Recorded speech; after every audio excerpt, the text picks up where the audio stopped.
Hello everyone, Mr. Pangborn here. I am in my studio. I can tell that because it says Mr. Pangborn's art studio right there, which was made by a student of mine, so very cool. Anyway, I wanted to show you something that was kind of interesting or fun or creative, something different. And so anyway, it's something that makes me really, really happy, and that is using my potter's wheel. So I want to show you today how I like to make my mugs. And so anyway, let me just set this down for a second. And you should be able to see my potter's wheel here. And my potter's wheel is an electric wheel, so it has a motor. First step is to turn that on. It just spins around at different speeds. And then I take my sponge here and get some water on the bat. That's the top part of the potter's wheel here. A little water on the old clay, and then stick it onto the surface. All right, next thing I need to do is take some water, and as the clay's spinning around, I'm taking my hands and I want to try and get the clay to be in the center. So right now you can kind of see it's pretty wobbly. That's not good. So we want to try and get that clay forced, kind of use your muscles, and you really want to get that clay to be in the exact middle, or what we call center of the potter's wheel. And voila, all of those little bumps are all gone, so it's nice and smooth and in the center. Okay, next I am going to drop the center in here, and this is going to create the inside of the mug. It's important to use enough water.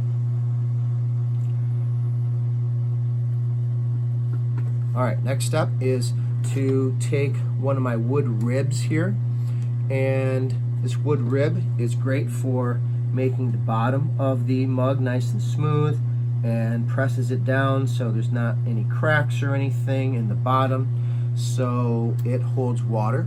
Because when this is all done, this will be able to be used to drink out of. When it's all glazed and fired, it'll be actually able to have a coffee out of, or a hot chocolate or whatever.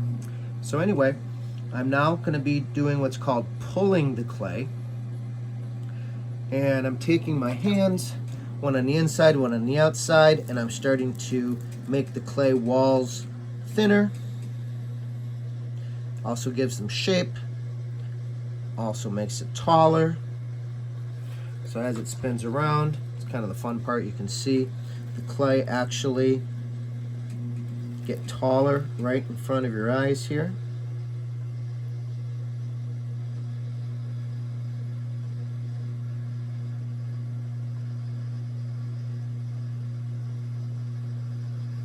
All right.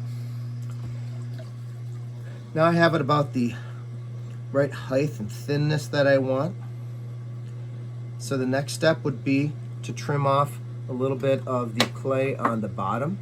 So I've got a little different tool here that I take, and I trim off a little bit of the extra clay that's on the bottom on the edge here. Once I do that, then I take my wooden rib again.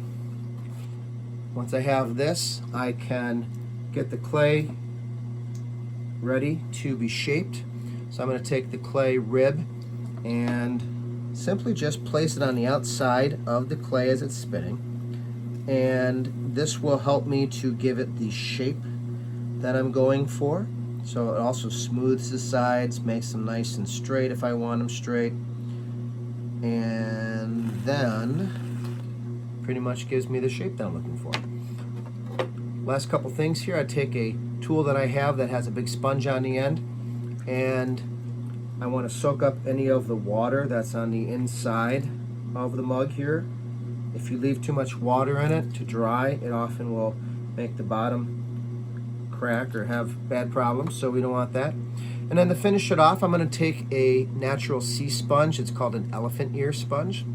And so anyway, this is what I feel works best to smooth the rim of the mug.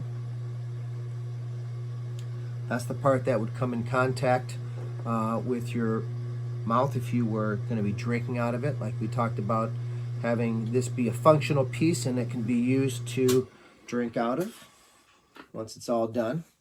Then the last little thing I need to remember to do is use my fun cutting wire here and simply drag this underneath the clay piece, and that will separate it from the bat, and then when it dries it'll just pop off nice and easy.